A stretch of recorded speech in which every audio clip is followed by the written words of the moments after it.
Hey there guys, it's Ed Grabowski with RE/MAX Excalibur here in Scottsdale, coming at you today with your monthly MarketWatch update for January 2023. Now, what I want to do, first of all, I want to wish you guys all a happy new year. I hope that the holidays are pretty good to you. But what I want to do this month is kind of give you a little bit of a year in review for the city of Scottsdale, and then some things to kind of anticipate what you might be able to expect for 2023 and 24 moving forward. So, year in review. So the median sale price in Scottsdale is up to 1.091, up from 920,000 from the previous year, which is an increase of about 18%. Now, we saw a peak of our market hit in about April of last year, and we really have been adjusting ever since then. We saw the largest increase in inventory hit about June, and we've actually seen those numbers kind of drop back with fewer new listings every month since June. So the number of sales year over year are down 32%. About 3,400 fewer homes sold, single-family residents sold in 2022 as compared to 21. And we're likely to continue to see that trend continue when we look at the pending numbers. New and active listings are down about 11% compared to they were for the previous year.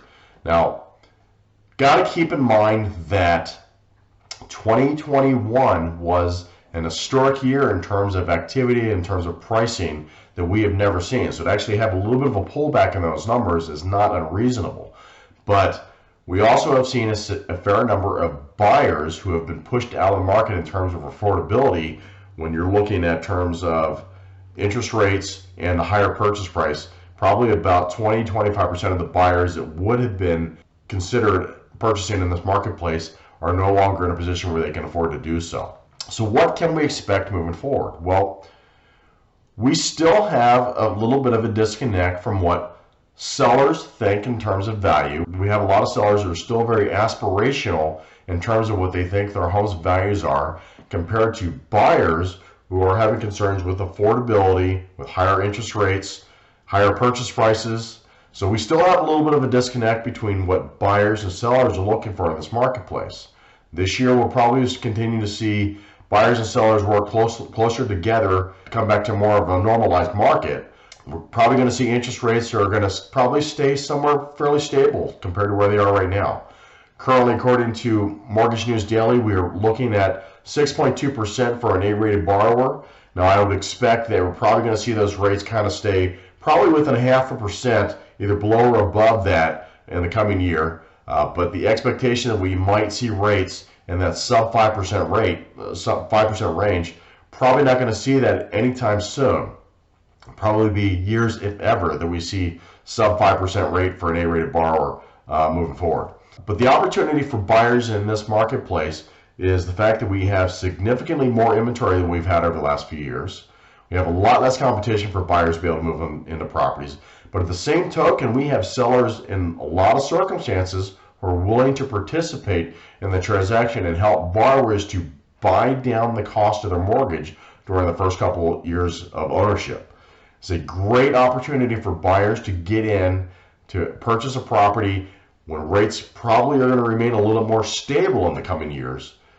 Be able to get in a cost monthly payments at significantly lower rates than what they would be able to even with the current higher interest rates. All right, so let's talk about sellers for a moment. Well-positioned properties are still selling relatively quickly in this marketplace. We have actually seen the average days on market is actually about 60 days right now, which is still relatively reasonable compared to just about any other market except for comparing it to the previous year, to be able to get a home sold within 60 days. Now, we might see those numbers push up in that 2 to 3 month, 60 to 90 day range.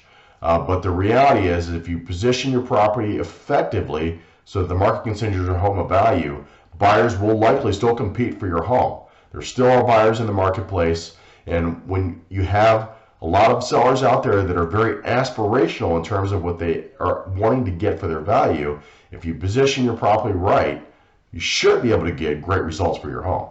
At the same time, you want to make sure that you work with an agent who knows how to market your property to get you massive exposure over and above what the MLS offers for the marketing of your home. To be quite frank with you, most agents in the marketplace just do not have the experience to be able to market your home effectively to get you exposure over and above what the MLS has to offer. If you're thinking about selling, I'd love to talk to you about what your goals are and what we can do to help you to achieve the greatest possible outcome when you go to sell. Again, my name is Ed Grabowski. Appreciate you taking the time to listen about what's happening in the marketplace and what my expectations are for the year moving forward. If there is anything that I can do to help you out, please do not hesitate to reach out to me. You can reach me direct at 480-359-5150. Appreciate your time today, and I look forward to connecting with you soon. Take care.